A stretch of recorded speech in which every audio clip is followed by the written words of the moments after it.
Bonjour, aujourd'hui une vidéo un peu particulière avec ce tableau, merveilleux tableau qui va illustrer aussi notre propos et qui a inspiré mon propos d'une certaine façon, tableau de Serge Penat, qui s'appelle Le Deuil. Alors hier il y a eu un vernissage, j'ai un ami qui était présent, il m'a dit pourquoi il a appelé ce tableau Le Deuil?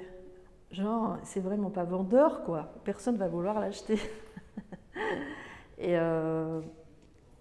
ça m'a interpellée en fait. Et je me suis rendu compte que le deuil, c'est quelque chose d'assez tabou. Et il se trouve que hier, au moment du vernissage, le 14 mars, c'était, il se trouve, malheureusement la date anniversaire d'un deuil pour moi, parce que mon jeune frère a quitté cette vie il y a 4 ans, à cette date-là.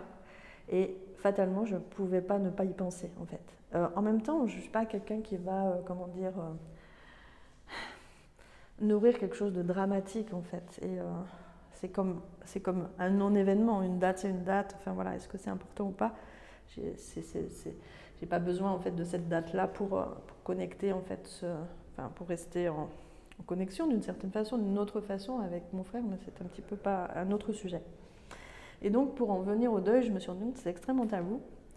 Et moi j'avais aussi décidé, si c'est un choix, de fêter en fait ce jour en fait assez joyeusement.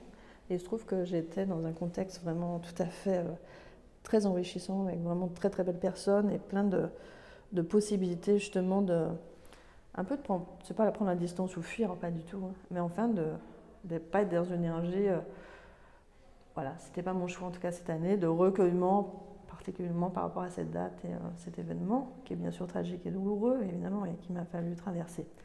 Il se trouve que, bien sûr, en fin de soirée, au fil des échanges, une femme me confie justement une douleur qu'elle traverse en lien avec le deuil, une autre aussi encore. Et en fait, on avait vécu des choses assez similaires. Et on n'en avait jamais parlé alors que je connaissais personne. Et je me suis rendu compte à quel point en fait c'était tabou, effectivement, que moi j'étais aussi une part de moi que j'expose pas, par exemple. Et je suis allée m'interroger là-dessus en fait. Ce tabou du deuil, des pertes, aussi comme de façon tragique, des personnes qui nous sont chères.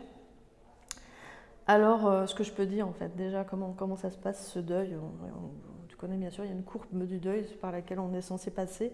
En vrai, tu fais plein d'allers-retours dedans.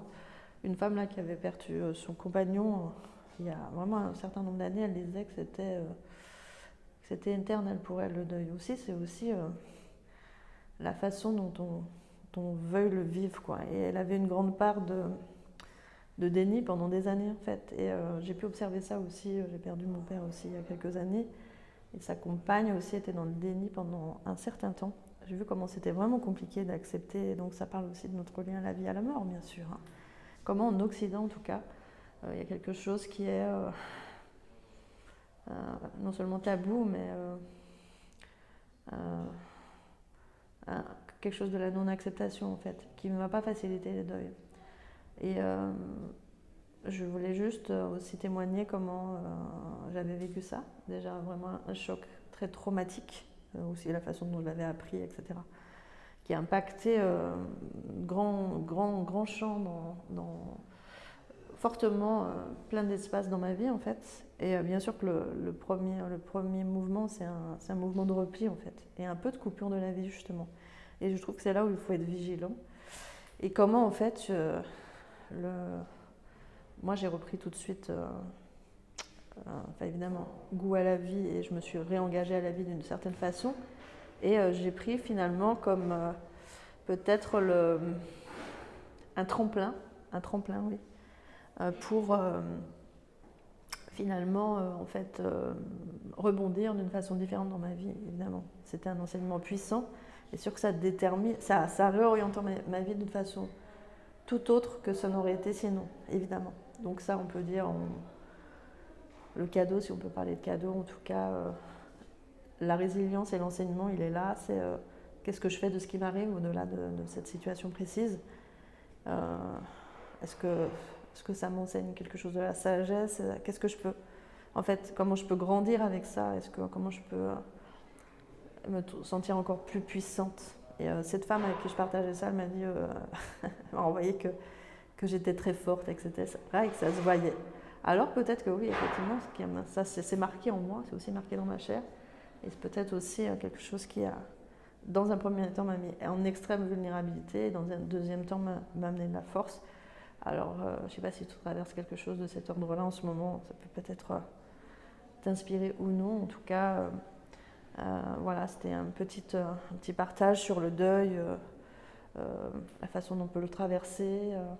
Il y a beaucoup de personnes qui vont faire un travail d'évolution. Moi, j'étais toujours dans un parcours d'évolution depuis toujours, mais je peux dire que ça a été un tremplin vraiment énorme. Et pour beaucoup de personnes, on le voit bien dans le milieu spirituel notamment, souvent à partir d'un deuil, quelque chose d'assez violent et soudain et quelque part on peut considérer comme une injustice à ce moment-là, et qui met dans une forme d'incompréhension comment ça va complètement réorienter nos vies. Si tu as envie de commenter ça, évidemment ça fait partie aussi de ce que j'accompagne, parce que je l'ai traversé aussi. Et c'est un sujet très sensible, tu as envie de commenter, ou tu peux m'envoyer un message en privé si tu as quelque chose que tu voudrais partager par exemple. Je suis en joie de te lire et de te rencontrer. Merci.